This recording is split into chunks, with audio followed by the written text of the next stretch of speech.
Eu sou Magela e essa é a segunda temporada de Diálogo sobre Ciência e Natureza, um projeto da ONG Grupo Brasil Verde, do Grupo de Pesquisa em Áreas Protegidas, que tem por objetivo resgatar, registrar e eternizar a história da conservação da natureza e da ciência no Brasil. Hoje, com muita honra, recebemos Moema Wieser. Ela é educadora popular, escritora, ativista e ambientalista, com uma trajetória marcada pela escuta, pelo diálogo e pela transformação social. Nascida no sul do Brasil, sua formação começou em espaços religiosos, mas foi com Paulo Freire e a pedagogia do oprimido que ela encontrou o caminho da educação libertadora. Reconhecida internacionalmente por seu trabalho com mulheres e comunidades populares, Moema é autora de obras fundamentais como Vocação de Semente, onde propõe uma pedagogia da inteligência coletiva voltada para a sustentabilidade e a justiça social. Ela participou de conferências internacionais como a Eco 92, sempre articulando os saberes locais com os debates globais. Sua atuação une educação, meio ambiente e direitos humanos com uma escuta profunda das vozes silenciadas e uma prática comprometida com a transformação. Moema é, acima de tudo, uma semeadora de consciência crítica, alguém que acredita na força das mulheres, na sabedoria dos povos e na urgência de cuidar do planeta como nossa casa comum. Moema, muito obrigado por aceitar o nosso convite. Seja bem-vindo ao nosso diálogo sobre ciência e natureza. Muito obrigado e parabéns por esse programa. Estou achando ele muito, muito interessante e muito apropriado para o momento presente. Na forma, inclusive, de ir divulgando e conectando mais, os diferentes saberes, acadêmicos, populares, ancestrais, é muito interessante. Muito obrigado, Moema. A gente sempre começa tentando entender a origem do interesse do nosso convidado pela questão ambiental. Como você despertou para essa consciência sobre a necessidade da gente repensar a nossa relação com a natureza? Não foi tão cedo, não.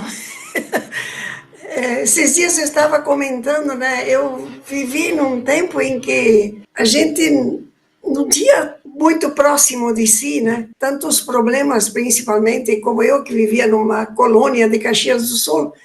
Então a gente vivia muito próximo da natureza e era tudo tão natural, ter uma água limpa num córrego, poder estar tirando fruta da árvore sem pensar que tivesse algum veneno. Eu acho que eu ouvi a palavra agrotóxico depois dos 20 anos, Mas, assim, eu me formei primeiro como normalista, que é o que se reservava para as mulheres.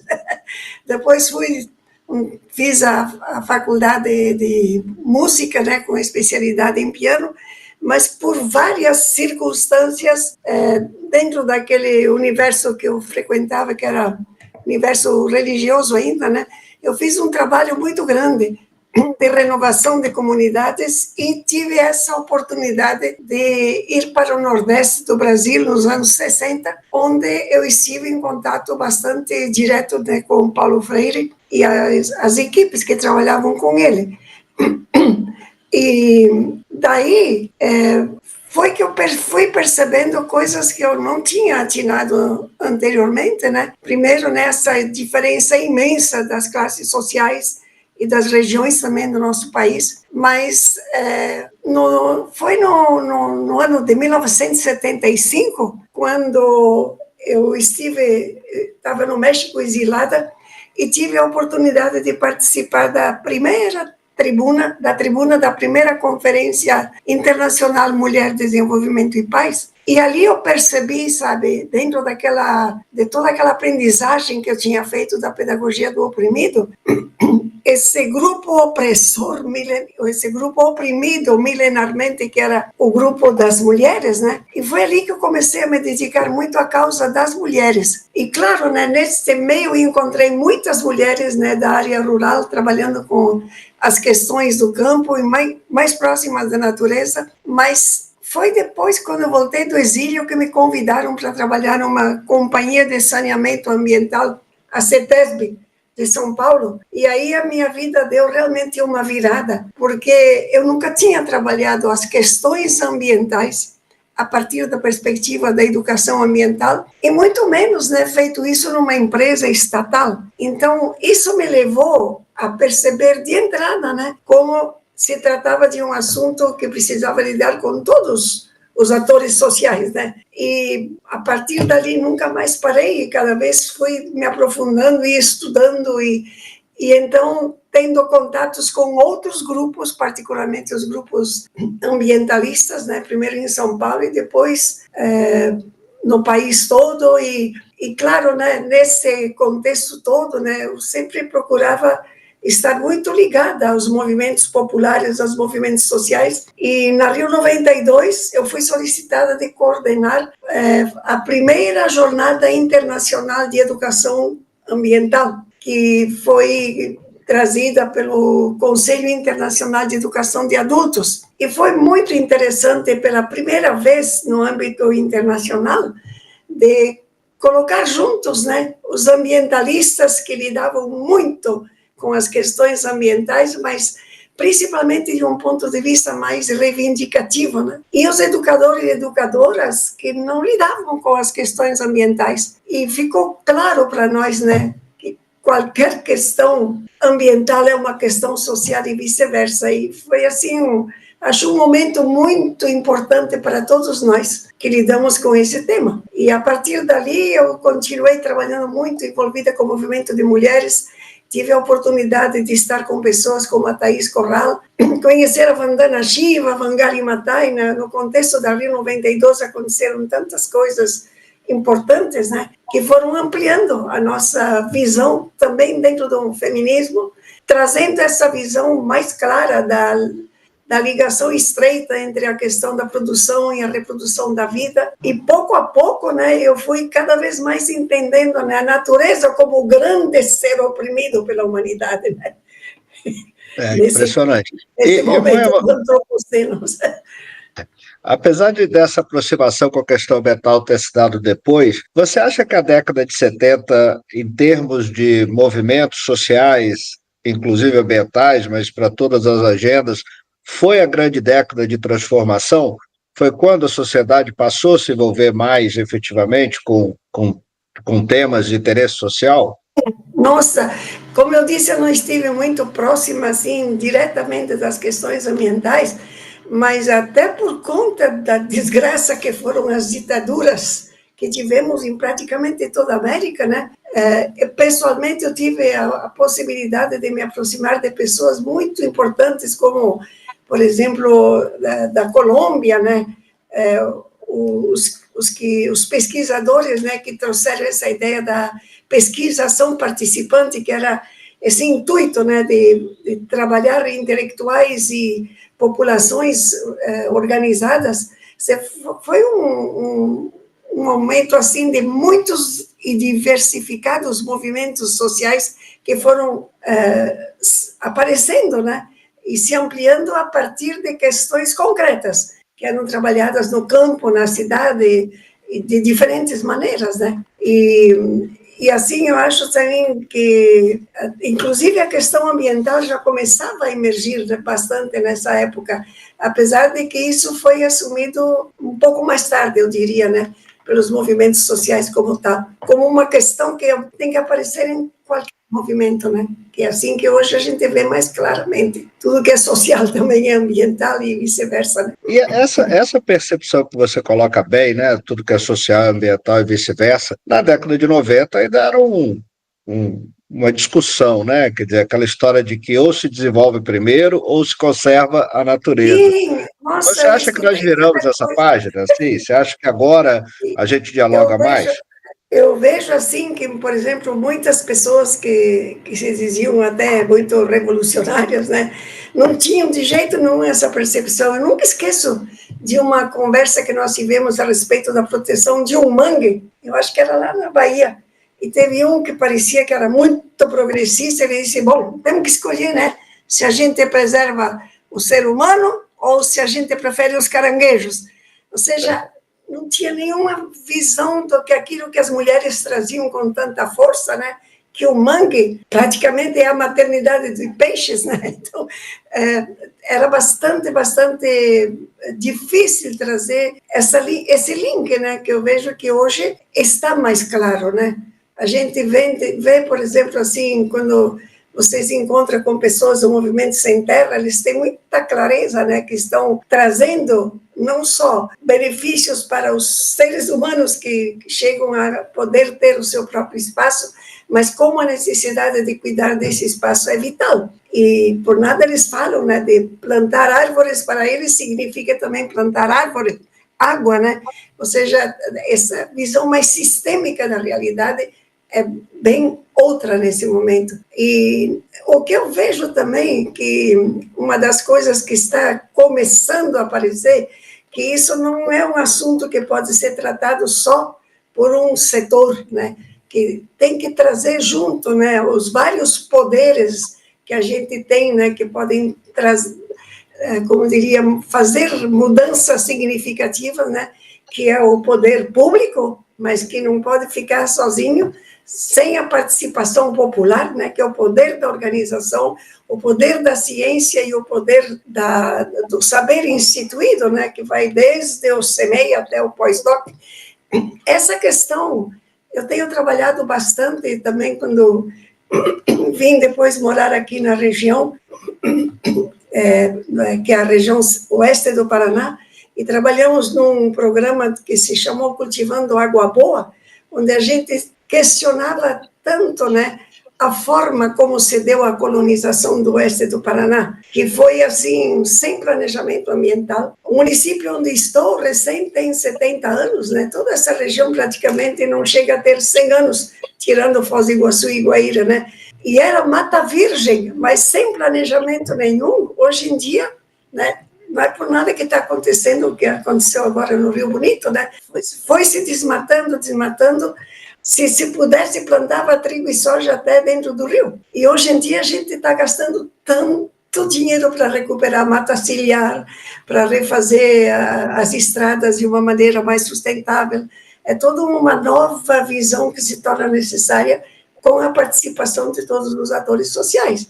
E com muita insistência, né, de que o global está no local e vice-versa. Então, que nós temos que trabalhar muito essas questões que a gente está enfrentando, que são questões globais, mas que nós precisamos tentar dar conta do nosso território com qualidade, com essa nova visão, de tal maneira que isso possa ir se multiplicando, né? Até onde isso vai ser possível, né? Pelo menos mitigando, se não dá para transformar tudo, né? Moema, eu tenho, né, nesse projeto tido a sorte, a honra de conversar com tanta gente bacana, né? Estamos já na segunda temporada, fizemos 25 programas da primeira temporada em 2020, agora estamos gravando mais 25.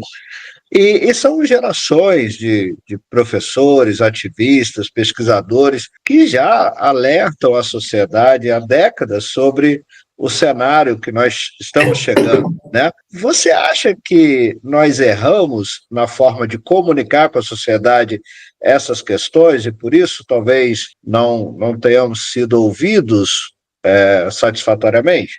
Complexo tudo, né? Mas eu acho que sim, tem alguns erros fatais, né? Por exemplo, a academia, né, apesar de termos alguns cientistas tão famosos como o nosso Carlos Nobre, é um deles, né? Apesar de eles terem estudado tanto, apesar da gente ter tido acesso, né, a todos esses dados que nos trazia o IPCC, tanto relatório, mas como é que isso se comunicava? A mídia comercial traz a conta-gotas algumas coisas que escolhe, né? A universidade ficou muito dentro de seus muros, né? E com pouco contato com as populações. Eu acho assim, houve um grande aumento, né, de participação popular, mas a gente tem esse problema também, né, da forma como os governos, né, que se sucedem, em vez de ter essa visão mais sistêmica e levar à frente, levar adiante aquilo de bom que já aconteceu, parece que, por princípio, tem que estragar o que foi feito e colocar outra coisa no lugar. Então, me parece que é bem complexo o panorama, né? E agora, né, a gente acaba de ter aqui, ainda está terminando a COP30, Eu sinto assim, nos faltam muito líderes ecoeducados, ou seja, aquelas pessoas que estão em espaços de poder que poderiam realmente aglutinar todas as energias e os conhecimentos e as boas vontades, né, que existem. Quando a gente chega, basta olhar para o nosso Congresso, puxa vida, né, é muita ignorância quando não é maldade e ganância, que fazem com que muita coisa não consiga ir para frente, né? Então, eu insisti muito ultimamente, quando me pedem para falar, que nós estamos urgentemente precisando trabalhar mais para a formação de ecolíderes, né? Mulheres e homens que realmente cheguem. Uma vez o Fritjof Capra esteve aqui na região e ele falou muito disso, né? Até ele nos comentou, ele disse, vocês têm uma liderança ecoeducada que está no poder, se referindo a Marina Silva, né? Se nós tivéssemos nos governos esse tipo de lideranças e que a gente pudesse trazer nos vários âmbitos, né? Não só no nacional, mas também no estadual e no local, essa mesma mentalidade, certamente a gente conseguiria acertar um pouco mais, eu diria. E essa é outra percepção que a gente tem também, que é a dificuldade de formar novas lideranças, né? E me parece que é meio contraditório, afinal, a gente vive num mundo onde a informação está tão fácil, né? Chega tão rápido, e não, você também acha que é contraditório isso? Quer dizer, era muito mais difícil a gente mobilizar a sociedade há 10, 20 anos, 30 anos, então, e hoje em dia há essa dificuldade de mobilização e de formação de lideranças. O que você pensa sobre isso? Então, quando surgiu a internet, né? O senhor falou no comecinho da ida, meu interesse pela inteligência coletiva, nossa, eu achava que ia ser o máximo, né? Porque nós trabalhávamos muito, mas a gente percebia, né, que o nosso trabalho de formar lideranças, né, no âmbito, por exemplo, do movimento de mulheres, no campo também, e também na área ambiental, a gente pensava, né, que com isso na mão a gente iria longe na formação de lideranças. E, de fato, não foi assim, né? Eu, muitas vezes, assim, avaliando o que aconteceu, o que acontece, né, percebo que a gente não conseguiu administrar. Nós nos tornamos dependentes dos meios, né? O Mário Kaplun, que começou esse conceito de educomunicação, falava muito disso, né? Os meios são meios, né? Depende do que nós fazemos com esses meios, né? Uma vez também conversando com a Rosemarie Murara a respeito do movimento de mulheres, e ela disse, não, mas a pílula trouxe a liberdade da mulher. Eu disse, não trouxe, porque o que vai trazer a liberdade é a capacidade de administrar a pílula, né? Senão nós não teríamos a vice-presidência de meninas, adolescentes, né, engravidando. Então, eu acho que aí está uma questão chave, né, esses dias me pediram para falar da convivência entre gerações, né, e eu acho que essa é uma aprendizagem que transcende gerações, essa exatamente, né, do uso de tantos meios de comunicação que nós temos, né, como fazer com que eles possam ser bem administrados e não nos tornarmos dependentes deles a ponto de que quem usa de um lado fica completamente ao contrário, contra, né? Quem usa de outro jeito. Parece que nós não aprendemos a ser capazes de dialogar com esses novos meios, né? E eu vejo isso, assim, também nas reflexões que alguns professores de universidade fazem, né? Como parece que está esgotando, assim, a vontade ou não sei se vontade ou capacidade de querer pensar, que é fundamental, né, para a formação de pessoas que querem fazer algo para mudar esse mundo como ele está. E uma professora aqui da Universidade de Integração Latino-Americana, aqui de Foz, ela dizia, tenho 13 anos de trabalhar na UNILA e a cada ano que passa eu vejo uma diminuição da capacidade dos acadêmicos e acadêmicas, né, realmente tomarem tempo de pensar, de estar juntos, de trabalhar no âmbito individual e coletivo. E isso está dando um trabalho também para os professores que também não foram formados para isso, né? A gente não teve essa formação de lidar do jeito que isso aqui avançou, e a gente não acompanhou, né? Eu me lembro também que uma vez eu li alguns artigos sobre a Primavera Árabe, e uma das reflexões, entre as muitas que foram feitas, é que eles tinham conseguido chegar ao poder muito a partir do uso desses novos meios de comunicação, mas quase sem contato presencial. Quando chegou o momento de trabalhar coletivamente, né, os egos também surgiram de uma maneira que a primavera virou o inverno meio logo, né? Foi muito triste. Então, eu acho assim, muitas questões que se apresentam na formação de lideranças. Uma é essa visão, né, mais sistêmica, mais global, e eu acho assim, ligada de alguma forma a algum tipo de trabalho direto, não só na palavra, né? E a outra coisa é esse link, né, do presencial com o virtual. É uma aprendizagem nova para nós, educadores ambientais, pelo menos a gente sente isso. Eu acho que a gente acelerou nossa comunicação, mas de alguma forma nós perdemos a capacidade de dialogar, né? Não sei se você pensa Isso, assim, está cada vez mais exatamente. difícil a academia dialogar com povos tradicionais ou vice-versa, reconhecer isso.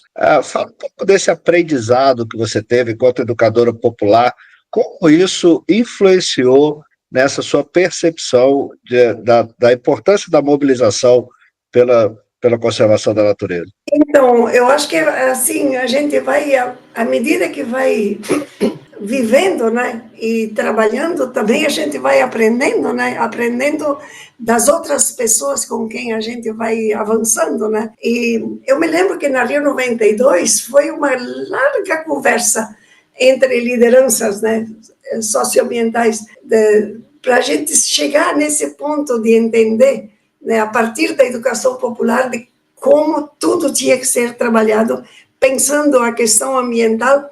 Como dizia o Paulo Freire, né, ele dizia, temos que brigar pelo verde, sim, mas lembrando de que sem homem e mulher, o verde não tem cor. Foi a frase que ele colocou para nós. Que é isso, né? Quer dizer, tudo aquilo que está ao redor de nós, que faz parte da nossa vida, somos nós que estamos atuando na natureza, né? E eu acho que uma coisa assim que está sendo trabalhada mais ultimamente e que nos veio muito dos povos originários é este novo conceito, né, da natureza enquanto sujeito de direitos, né? Para os povos originários, eu tenho trabalhado bastante mais com os povos andinos, né? Meu marido trabalhou entre quechuas e aimaras durante 17 anos, e para eles, né, a Pachamama não é uma ideia, é um ser, né? É um ser. E hoje em dia a gente está cada vez mais consciente, eu acho, e vendo com clareza como o que nos aconteceu é de transformar todos esses bens comuns que a natureza nos deu, a água, o ar, o solo, a energia, em vez de utilizá-los, né, respeitando as leis da natureza, né, a gente, nessa mentalidade de domínio, né, estragou muita coisa, né. Hoje em dia a gente vê, pelos desastres todos, as coisas que se repetem, por exemplo, cada ano, e que a gente enxerga muito na televisão, sobretudo de São Paulo e Rio de Janeiro, né? Por que a água tem que achar algum espaço, né? É que tiraram dela com tanto cimento e tanto cimento, né? E outra coisa, né? Que como atinar que não dá para estragar de um lado sem pensar que estraga o outro, né? Eu lembro que no ano passado, quando teve esse problema triste, né, das queimadas que aconteceram em São Paulo, quando veio a primeira chuva aqui onde eu moro, no oeste do Paraná, não caía água, caía algo que era preto, sabe? Então, o ar tem direito de estar limpo. Nós, quando trabalhamos, agora eu estou assim, participando de um movimento que se chama 100 mil jovens pela água, através da Rede Ecumênica da Água, né? E essa ideia de pensar que não adianta querer trabalhar direito humano à água se a gente não cuida da água, Se a água não tem o direito de ser boa, não é direito humano a água pensar que nós vamos continuar tendo água suja pelos dejetos que a gente joga, né, nos córregos ao redor das casas, água totalmente poluída, como é aqui, pelos agrotóxicos, né, e chegam também a envenenar as pessoas, ou a água totalmente envenenada, né, pelos minerais, como aconteceu ao redor de grandes empresas e como acontece no garimpo. Então, é toda uma virada, sabe, de maneira de pensar a natureza, maneira de pensar o direito que tem a água de ser água boa, né? O direito que tem o ar de ser ar limpo, né? E assim sucessivamente tudo que se faz, né? Todas as tecnologias podem ser boas, mas nós não podemos aceitar tecnologias como essa que estão sendo utilizadas agora no Ceará, né? Dos drones que estão envenenando todas as plantações e envenenando as pessoas. A gente volta àquela mesma questão, né? Tem que sair dessa visão do antropoceno para uma visão dos direitos da natureza e aprender com ela a lidar com aquilo que é possível de ser usado e com aquilo que não deve ser feito para não estragar a vida, não só dos seres humanos, né, mas de todos os habitantes da Terra, porque aquilo que não é bom para nós também não está sendo bom para os animais, também não está sendo bom para os vegetais, para as florestas, né? É como dizia o Papa Francisco, insistia tanto, né? Tudo está interligado nessa casa comum. É um pouco assim. E nesse sentido, você acha que uma convergência dos direitos humanos com os direitos da natureza, na prática, aumentaria o engajamento social, porque as pessoas passariam a perceber que estamos tratando de coisas concretas e próximas à vida delas? Sim, com certeza. E eu acho também que a gente já deveria, assim, trabalhar um pouco mais, levando em consideração o que principalmente o movimento negro tem trabalhado muito, né, sobre a questão do racismo ambiental, exatamente levando em consideração essas questões, né, como os grandes problemas da natureza estão afetando principalmente as populações pobres das periferias, por exemplo, né, ou então o que os indígenas trazem, né, basta escutar vários deles, né, e elas também, como eles deixam claro que não dá para a gente continuar avançando do jeito que se avançou, porque a gente chegou no ponto limite, né? A convergência com o que dizem os cientistas é total, né? Então, ao mesmo tempo que a gente precisa proteger, né, precaver-se, né, de estragar mais, a gente tem que estar trabalhando muito nessa questão do que regenerar.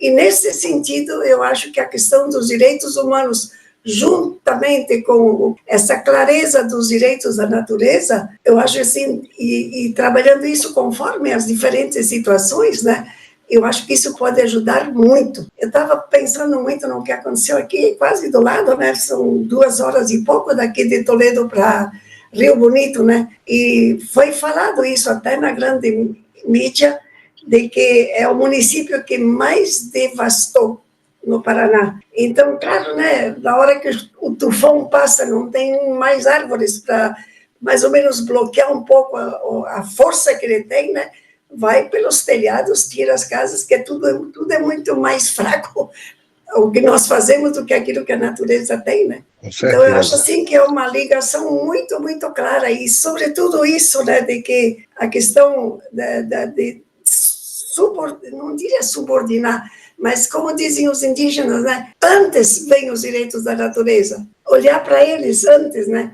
Aí eu acho que os direitos humanos vão vir junto, né, com a natureza, com os direitos, se a gente cuida dos direitos, né, a ter água boa, a ter o ar puro, a ter o solo não já todo devastado, né, com possibilidade de produzir, porque já tem solo que não produz mais, né? Depois de um tanto tempo de pura soja, não dá mais. Como dizia Vandana Shiva, falaram tanto de revolução verde, é uma revolução marrom. Vai chegar um tempo que não tem mais verde nenhum, como fruto dessa tal de revolução. entre aspas, verde, né? Ela falava muito isso. Nós falamos há pouco sobre a questão de lideranças. Você acha que mulheres assumindo esse papel de liderança dialogam melhor com as comunidades, principalmente da periferia, da zona rural? Você acha que há uma sensibilidade maior das mulheres para dialogar com esse público e despertar o interesse pela conservação? Eu tenho lido, eu não conheço tanto, né? Mas pelo que eu tenho lido assim e conversado, é uma verdade, né? E tem muitas coisas que nascem, às vezes, parece até como intuição, como algo natural. Me chamou muito a atenção sempre o que foi feito pela Wangari Maathai, lá na África, né? Ela saiu de uma aldeia, foi estudar num colégio religioso, né? E a partir dali teve a oportunidade de estudar, foi até para os Estados Unidos, mas sempre com a ideia de ajudar o seu próprio país, né? E o Quênia era dos países mais devastados, né, pela colonização. E quando ela voltou, ela começou a fazer um trabalho junto com mulheres, particularmente na questão da educação para a saúde, com mulheres rurais. E, de repente, ela teve essa brilhante ideia de pensar em reflorestar, né, de fazer um cinturão verde do Quênia, né? E hoje em dia é lindo como essa iniciativa, né, está praticamente cruzando a África, até naquela região do Sahel. Então, e quando ela recebeu o Prêmio Nobel da Paz, ela recebeu o anúncio na roça. Ela estava lá trabalhando com mulheres rurais. Então, acho que tem isso muito, né, dessas mulheres mais ligadas à questão ambiental, que tem essa proximidade, né, com aquelas que estão ali no cuidado da terra mesmo, né. Eu estou acompanhando um pouco um trabalho que está sendo feito aqui por uma acadêmica que está fazendo pós-doc, né, e ela também, a partir do livro Vocação de Semente, ficou com essa ideia de trabalhar a questão das sementes. Por todo o município onde ela passa, quem cuida ainda, que consegue ter o cuidado das sementes crioulas, né, num lugar aqui que é a vice-presidência dos transgênicos e agrotóxicos, que é o Paraná, são as mulheres. Então, por toda parte, as mulheres têm um orgulho, sabe, nós ainda temos semente de verdade, como se diz, né? E são elas que sabem de tudo sobre plantas e ervas medicinais. Enfim, é uma sabedoria que ainda existe, né?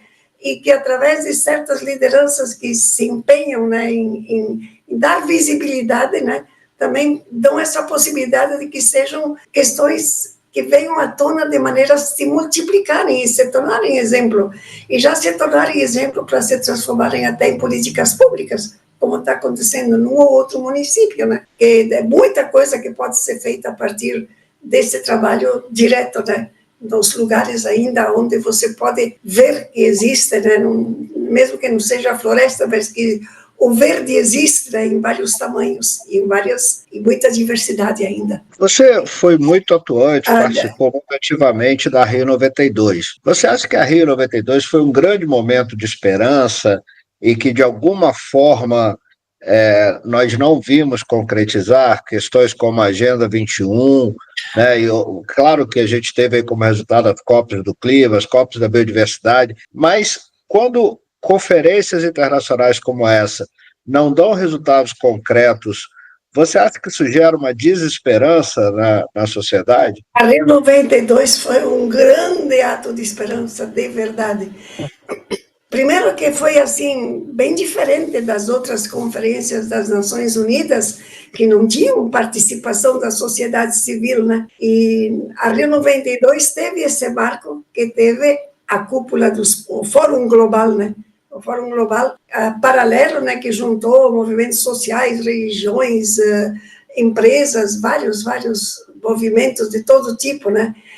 Mas existia ali um clima, assim, de quase, não digo certeza, né? Mas aquela ideia que ia ser, que as coisas iam mudar, né? Eu tive a oportunidade de falar também com alguns indígenas, teve um que me disse, pois ele tinha vindo até de lá do altiplano boliviano, e ele disse, a sociedade branca achou que tinha acabado conosco, não, a gente só estava debaixo das cinzas, mas estamos ressurgindo, ele disse, temos muito que trazer. E foi justamente a partir dali, da Rio 92, né, que começaram inclusive as COPs, né, já estamos na 30ª, e naquele momento parecia que sim, que a gente ia conseguir, que tudo aquilo que a gente tinha levado, né, as Nações Unidas iam dar conta de assumir. Inclusive, eu participei de muitas iniciativas da Agenda 21, e a gente aqui no Paraná fazia muito um trabalho que a gente chamava Agenda 21 do pedaço. O pedaço era o lugar onde você está, essa microbacia, né, essa escola, esse município, escolhe o pedaço do planeta que você quer ver, que você realmente está influenciando para trabalhar. E aí teve, assim, inúmeras experiências. Eu não gosto da palavra que sirva só de experiência, né? A gente gostaria que tivesse já dado fruto, né? Mas aí vem a mesma coisa de sempre, né? Algumas coisas são feitas num lugar, mas aí o vizinho já não faz, o outro município já não faz, o outro estado já não se importa, o outro briga porque não quer saber. Então, eu estava olhando agora, assim, para o Tratado de Educação Ambiental para Sociedades Sustentáveis e Responsabilidade Global, que foi o que eu facilitei, né, com esse grupo de educadores populares, e a gente fica lendo aqueles princípios, como também os princípios da Carta da Terra, que foram produções da sociedade civil, mas que a gente entregou, né, para os que nos governam. Se aquilo tivesse sido colocado em prática a partir da Rio 92, a gente não estaria hoje enfrentando o que nós estamos enfrentando, em termos, né, de mudanças climáticas e colapso climático, eu diria, né, mais do que só mudanças. Então, eu vejo, assim, as COPs, né, que são as que mais a gente tem visto, né, que se repetiram, parece que as empresas que poluem muito, né, elas não querem realmente que aconteça o que nós queremos que aconteça, né? Tanto assim que foi uma coisa meio assustadora o que aconteceu nessa COP agora, né? Com toda a vontade de que fosse um marco de mudança, né? Para começar, os Estados Unidos nem apareceram, né? Nem chegaram, o que é um grande sinal de que eles não vão mudar do jeito como são, né? Entre os países que mais poluem no mundo, e que isso vai ter interferência, né, em muitos outros lugares do mundo, e na forma também de se buscar uma maneira diferente de estar entre países, né? Mas as grandes empresas, né, que estragaram muito o planeta, né? Nós temos aqui a Vale, mas tem também a Nestlé, a Coca-Cola, né, que a Nestlé comprou não sei quanto já da nossa água, e a Coca-Cola igual aqui, né? Estão praticamente tirando de quantas comunidades rurais as águas das nascentes, né? E fazendo o que eles sabem fazer, mas que vai estragando cada vez mais o planeta. E elas estavam realmente como uma força muito, muito grande nessas várias zonas que tinha a COP oficial, né? Por outro lado, a gente vê, assim, há um acúmulo de sabedoria e de organização da sociedade civil e dos povos originários que foram emergindo nesses anos todos, né, trazendo muita coisa importante da gente escutar, que ainda a gente acha que dá para esperançar. Eu tenho certeza que não vou ver, né? Estou com 87 anos, então eu sempre digo, né, vou continuar falando e estando junto com quem acredito que esteja realmente nesse caminho da busca. Mas como está difícil, está mais difícil, eu acho, do que foi na Rio 92. Você citou a Carta da Terra, o texto dela é tão moderno, né? Assim, a gente relê e divulga, enfim, ele é tão atual que parece que foi escrito ontem, né? Como é que foi a concepção desse documento e qual foi o impacto da produção desse documento naquele momento? Então, naquele momento, ainda a Carta da Terra estava sendo concebida, né, e trabalhada no âmbito da sociedade civil, e nem deu para ser, assim, aceita pelas Nações Unidas, né? Inclusive, até foi feita uma declaração do Rio com algumas informações que já existiam na Carta da Terra. Depois da Rio 92, a gente recomeçou um movimento, né, com aquele conselho que tinha sido criado e do qual participaram sempre teve alguém da América Latina representando, né? Primeiro foi a Mercedes Souza, depois foi o Paulo Freire, depois o Leonardo Boff, que ficaram trabalhando nesse conselho que foi o que aprovou a Carta da Terra, né? Mas foi um movimento bonito porque tanto no início, né, quando foi preparada a primeira versão, como depois da Rio, como não tinha sido aprovada pelas Nações Unidas, se retomou esse movimento e se conseguiram muitos milhares de assinaturas. E daí, no ano de 2000, as Nações Unidas aceitaram a Carta da Terra como uma declaração universal através da Unesco. Então, é uma declaração planetária, né? E nós, na educação ambiental, sempre trabalhamos com a Carta da Terra e o Tratado de Educação Ambiental como nossos dois pilares, né? E eu sempre digo, né, na Carta da Terra são 16 princípios e cada princípio tem vários itens, mas tem 2 verbos, e se a gente praticasse esses 2 verbos, o mundo estava salvo, que é o verbo precaver e o verbo restaurar, né? Então, a gente está num momento de muita necessidade de aprender o que significa regenerar, né? E o pouco que ainda resta, temos que praticar esse princípio da precaução e não continuar fazendo o que estão fazendo, por exemplo, muitas mineradoras ou outras empresas, né? Como é triste, viu? No ano de 2000, as grandes empresas conseguiram que a água fosse inserida na bolsa de valores, junto com o trigo, a soja, o arroz. É louco, né? Uma coisa completamente louca. E tá aí. E agora nós estamos aí também, né? Cada dia 7 de dezembro, vários lugares do mundo, através de uma rede global que se chama Ágora, habitantes da Terra, de todos, né, habitantes, não só os humanos, mas os além humanos também. Continuamos essa campanha de tirar a água da Bolsa de Valores. Então, ao mesmo tempo que a gente vai trabalhando localmente, né, para criar outras condições de melhor água, também temos que estar nessa de estar atentos, né, de tirar a água da Bolsa de Valores, porque a água é um bem comum, ela não pode ser uma mercadoria. Você tocou no assunto que é muito importante, que a gente tem conversado também, que é sobre trazer os recursos ambientais, o patrimônio ambiental para a economia tradicional, né? Isso tem sido muito comum no mundo moderno, né? Por outro lado, você destacou aí que a gente está falando de um patrimônio da humanidade, que talvez não devesse ter esse tratamento. Mas a gente tem cenários muito complexos, como se a gente pensar os 2 estados mais bem conservados do Brasil, são também os de piores índices socioeconômicos, né? Que é Amapá e Roraima, basicamente. Isso acaba por justificar as velhas práticas tradicionais econômicas, como a possibilidade de exploração do petróleo lá na Foz do Amazonas. Você acha que essa relação economia e natureza é inevitável ou a gente tem que pensar em novos modelos econômicos? A gente não pode perder também a visão da história, né, do que foi, porque o Amapá está como está, por exemplo, né?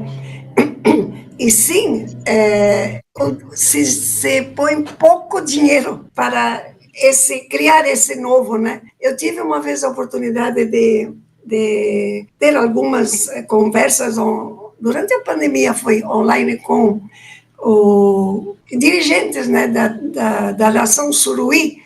Eles estão empregando até drones para cuidar da parte que eles recuperaram, né? Estão plantando cacau, estão exportando e tudo. Quando há condições econômicas de fazer diferente, né? Mas isso é tão difícil, aí que eu digo, né? Quando a gente não tem lideranças ecoeducadas, é difícil. E isso no âmbito local, estadual e nacional. E com continuidade. Então, eu acho que o Amapá poderia se tornar um exemplo, tendo que tem ainda um exemplo de quem ainda tem possibilidade de cultivar esse princípio da precaução, mas com ajuda para se desenvolver de uma outra maneira, né? com uma economia mais sustentável. É isso que eu vejo, né, que não dá para deixar uma coisa separada e dizer, isso aqui fica pior porque ainda tem muito mato, então vamos devastar, né, que é um pouco a ideia, né, do que se diz comumente, né? Mas eu acho que ali tem uma grande questão justamente do que pode acontecer do lado contrário, né? Eu quero falar agora um pouco do seu livro, Vocação de Semente. Como você concebeu ele? Como esse livro surgiu na sua cabeça e como ele se materializou? Olha, a questão é que nem surgiu da minha cabeça. Uma grande minha amiga, que é uma das maiores jornalistas que trabalham a questão da educação ambiental, ela se chama Teresa Moreira, durante 7 anos foi dizendo, Emma, era importante você deixar anotado aquilo que você tem feito e aquilo que você faz e um pouco como você aprendeu, né, a partir da educação ambiental, da educação popular, você trouxe isso para o feminismo, que ela mesma, né, ficou impactada com o primeiro livro que eu escrevi, que foi Se Me Deixam Falar, um livro que vai fazer 50 anos agora e ainda está sendo lido, né? Que é o testemunho de uma mulher boliviana das minas de estanho. E eu escrevi a partir da minha capacidade de trabalhar com ela, né, o depoimento dela, de uma maneira que desse para ser divulgado. E aí esse livro serviu para muita gente, para trazer essa ideia do feminismo na perspectiva mesmo, né, popular. E aí com ela, eu me encontrei na Rio 92 e a partir dali todos os trabalhos que a gente fazia na Rede Mulher de Educação, eu sempre convidava ela para fazer os nossos jornais, os boletins e resumos, né, documentos das nossas oficinas de educação popular e depois educação ambiental também com mulheres. E ela, durante 7 anos, foi me falando. Aí um dia eu disse, então quem sabe a gente faz junto, daí se você fizer comigo, aí eu aceito, né? E foi assim que nasceu o livro, com a ideia de, não tem a minha história toda, são fragmentos da história minha, mas como educadora popular, né? Então traz um pouco ali da minha história pessoal, como é que eu me formei dentro de uma perspectiva muito religiosa, católica, apostólica, romana, né? Mas como depois eu tive a oportunidade de conhecer, né, a teologia da libertação, naquele mesmo momento em que eu tive a oportunidade de conhecer essas equipes que trabalhavam com o método de Paulo Freire. E aí, quando eu fui para a tribuna do Ano Internacional da Mulher, tive a oportunidade de entender, veio claro para mim, claro, eu digo claro como o sol do meio-dia, né, como era importante trabalhar essa concepção, né, da pedagogia do oprimido com grupos de mulheres. E entrei depois na questão ambiental, que foi onde mais eu continuei trabalhando com a Teresa, sempre a partir dessa perspectiva da educação popular, né? E nisso, assim, eu acho que uma coisa que ficou interessante é que dentro do nosso trabalho, né, seja com grupos locais de camponeses ou de mulheres, mas também, né, quando eu trabalhei aqui como consultora de educação ambiental da Itaipu Binacional, como é um assunto de todos os atores sociais, não dá para ficar separado uns dos outros se a gente quer avançar, de fato, para o novo. E está sendo lido. E é isso que você chama de inteligência coletiva. Eu achei o título, foi a gente pensando em vários títulos, não sei como foi que surgiu esse título, eu disse, acho que isso aqui me identifica, porque eu me identifico como uma eterna aprendiz, sabe? Nunca eu acabo de aprender. Inclusive, esse ano, no mês de abril, a UNILA me deu o título de doutora honoris causa por conta do trabalho que eu tenho feito, e eu disse, olha, eu aceito esse título como aprendiz honoris causa, porque esse título eu me dou. Porque eu acho assim, é uma forma, um jeito de ser, né? E você defende muito a ideia da inteligência coletiva, né? Ela está na base da construção de sociedades sustentáveis no futuro? Sim, eu acho que essa é uma questão fundamental, tanto assim que também quando esse último trabalho que eu fiz aqui como consultora socioambiental da Itaipu, a gente, logo de entrada, quando pensamos em criar cursos de formação de educadores socioambientais, né, que era uma coisa fora da escola, né? Um curso de formação diferenciado, né? E aí a primeira pergunta que veio, mas quem é que a gente vai escolher? Quem é que pode se inscrever? Então alguém disse, teria que ter pelo menos segundo grau, né? Eu perguntei, será que um menino, uma menina de segundo grau sabe mais que um camponês que às vezes teve que enfrentar indústrias nossas de laticínio daqui? E foi uma coisa assim que abriu, sabe? Abriu assim bem claro que nós tínhamos que estar trabalhando juntos e aprendendo juntos, agricultores e agricultoras. Aí vieram também até e passaram na inscrição, né? Tinha todo um questionário e uma entrevista. Recicladoras, mulheres que faziam esse trabalho de recicladores de papel e outros objetos, e tinha professores de escola secundária, primária, e tinha professores de universidade, sabe, técnicos, né, do meio ambiente, juntos trabalhando sobre questões que nós mesmos criamos juntos. Qual é o cardápio, né, que nós queremos, né? Qual é o menu do nosso trabalho? Então, é isso que eu falo, né, da inteligência coletiva, né, ver juntos quais são os grandes problemas que estamos enfrentando, quais são as grandes questões que nós queremos aprender, vendo a situação de todos. E outra coisa que nós dissemos de entrada, não é para criar outro centro de educação ambiental, uma casa, um prédio, nada. Qualquer lugar, como dizia Paulo Freire, pode ser lugar de educação ambiental. Então, esse curso depois se tornou um modelito ainda, continua sendo feito para outros grupos na região, né? Durou 2 anos, e a gente cada mês se reunia, né?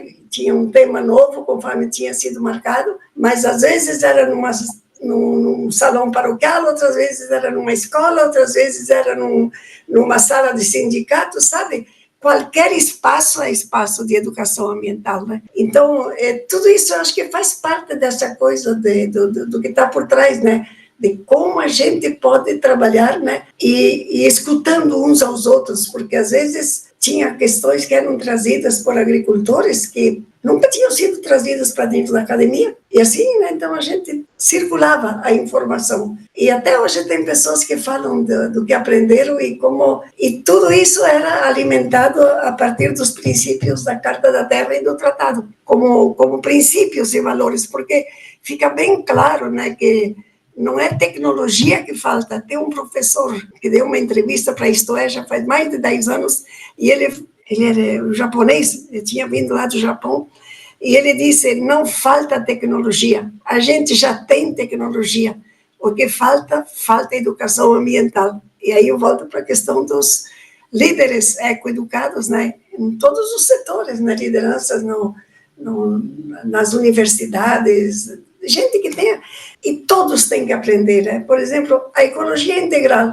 eu canso de falar, quando eu lido com gente da universidade, tinha que ser obrigatório, não importa se você faz pedagogia, ou se você faz arqueologia, ou se você faz arquitetura, ou se você faz agronomia, qualquer que seja a especialidade que a gente escolha, ela precisa estar nesse momento, sabe, regada, eu diria, né, pela questão ambiental, que é a questão global que nós estamos todos enfrentando, cada quem de um jeito diferente, dependendo do espaço que mora nesse mundo, né?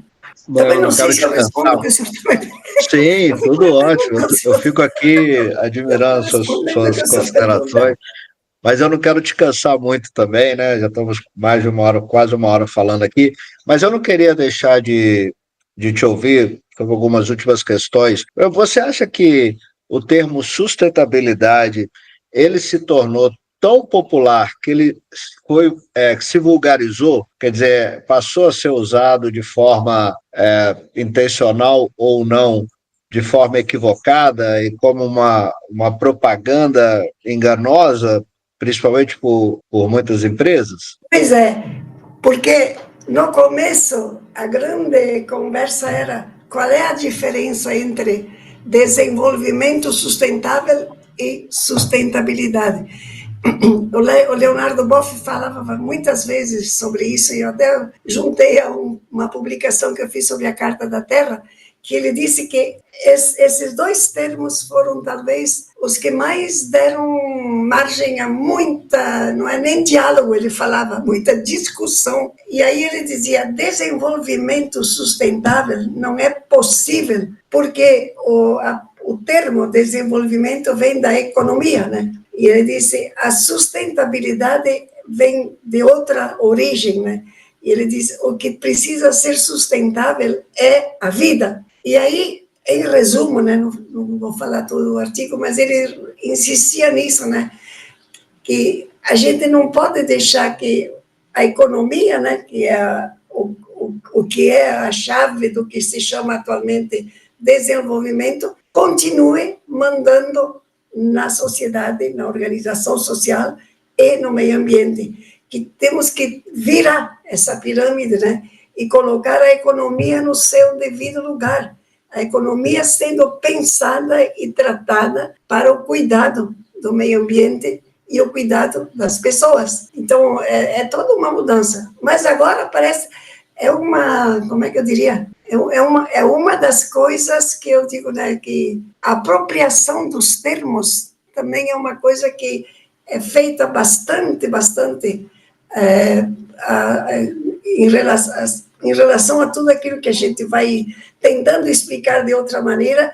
As grandes empresas, principalmente, e claro, muitos governos também, vão se apropriando desses termos e dizendo o que querem e fazendo o que querem depois disso, né? É o que se deu também com a questão das relações sociais de gênero, que agora virou ideologia de gênero, que nunca teve nada a ver com nada que eu fiz na minha vida, né? A gente aprendeu tanto e, de repente, a palavra é assumida de uma outra maneira, né? Mas o que eu vejo, assim, mais do que ficar discutindo termos, né? Precisa conferir o que está acontecendo com isso que você chama de sustentabilidade, né? A Vale consegue colocar os seus interesses econômicos para sustentar a sociedade, para sustentar o meio ambiente? Por enquanto não, né? Não se vê. Do exemplo esse, como daria para dar o da Shell, de outros também, né? Então, existe uma recuperação, sim, das terminologias que é muito ruim, eu diria. Você acha que você tem uma formação, uma base? Pois não, pode falar. Não, eu queria dizer que a palavra educação é outra palavra. Quando a gente fala da educação como nós fazemos, né? Muita gente, antes de a gente poder explicar o que é todo esse trabalho de facilitar a inteligência coletiva, pois é, sim, tem que, de novo, volta, tem que trabalhar com as crianças, porque é lá que, eu digo, não é com as crianças que tem que trabalhar, precisamos trabalhar com as pessoas adultas, e tem que pensar a educação como uma aprendizagem permanente. É uma aprendizagem ao longo da vida, né? Não é uma coisa que você aprende na infância e você acha que automaticamente vai fazer. A gente já sabe que não é assim. Então, são termos apropriados, né? Que, como eu falei, então, e eu acho que a palavra educação, como a palavra organização, é quase uma palavra gasta, né? Nesse sentido, que ela é utilizada da maneira mais inapropriada possível, né? Por isso que a palavra educação socioambiental, muitas vezes eu falo sempre aprendizagem, porque é outra coisa que nós estamos fazendo, diferente daquilo que é considerado como um sistema só de educação, né? Maravilha. Eu estava tentando resgatar aqui essa percepção sua. Você tem uma base religiosa muito forte, né? Você acha que despertar valores espirituais e culturais na sociedade contribuem para a percepção da importância da conservação? Você falou bem, valores espirituais, né?